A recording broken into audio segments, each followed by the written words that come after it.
Hello বন্ধুরা, তো আপনারা সবাই কেমন আছেন? তো আমাদের জানার ইচ্ছা মহাকাশ সম্পর্কে। তো বিজ্ঞানীরা কি বলছে আমরা এখন শুনবো। তো শোনার আগে আমাদের চ্যানেলটি যারা সাবস্ক্রাইব করেননি তারা সাবস্ক্রাইব করে পাশে থাকুন এবং পাশে থাকা বেল আইকনটি অন করে দিন, তাহলে সবার আগে ভিডিওটি আপনার কাছে পৌঁছবে আর দেখবেন পৃথিবীর ভয়ানক অবস্থা।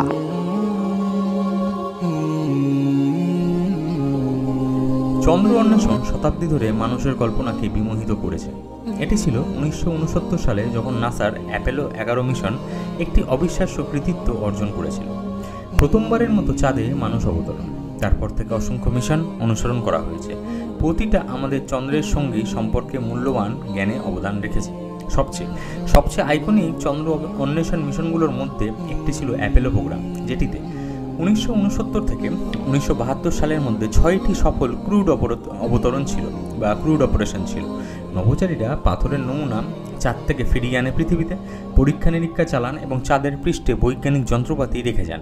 এই মিশনগুলো চাঁদের ভূতত্ত্ব সম্পর্কে আমাদের বোঝার বিপ্লব ঘটিয়েছে দারুণ পরিমাণে এবং চাঁদের গঠনে গুরুত্বপূর্ণ অন্তর্দৃষ্টি প্রদান করেছে, যা এখনও আমাদের কাজে লাগছে।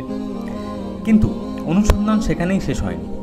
সাম্প্রতিক বছরগুলোতে চাঁদে বেশ কয়েকটি রোবোটিক মিশন পাঠানো হয়েছে। একটি উল্লেখযোগ্য উদাহরণ হলো লুনার রিকনসান্স অরবিটার বা এলআরও, যা 2009 সালে নাসা দ্বারা চালু করা হয়েছিল। এলআরও চাঁদের পৃষ্ঠের ম্যাপিং, ভবিষ্যতের মিশনের জন্য সম্ভাব্য অবতরণ স্থানগুলো চিহ্নিত করতে এবং চাঁদের সংস্থানগুলো অধ্যয়ন করতে সহায়ক ভূমিকা পালন করেছে।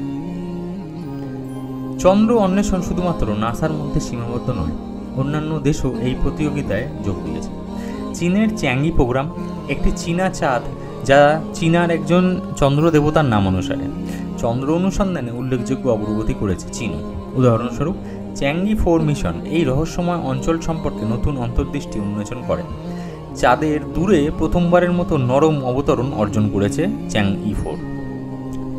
সামনের দিকে তাকিয়ে নাসার আর্টেমিস প্রোগ্রাম চন্দ্র অন্বেষণের জন্য উচ্চাভিলাষী লক্ষ্য নির্ধারণ করেছে।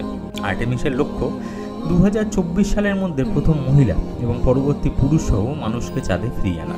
এই প্রোগ্রামটি একটি টেকসই চন্দ্র উপস্থিতি প্রতিষ্ঠা করবে, ভবিষ্যতে বৈজ্ঞানিক গবেষণা, সম্পদের ব্যবহার এবং সম্ভাব্য এমনকি মানুষের উপনিবেশের পথ প্রশস্ত করবে।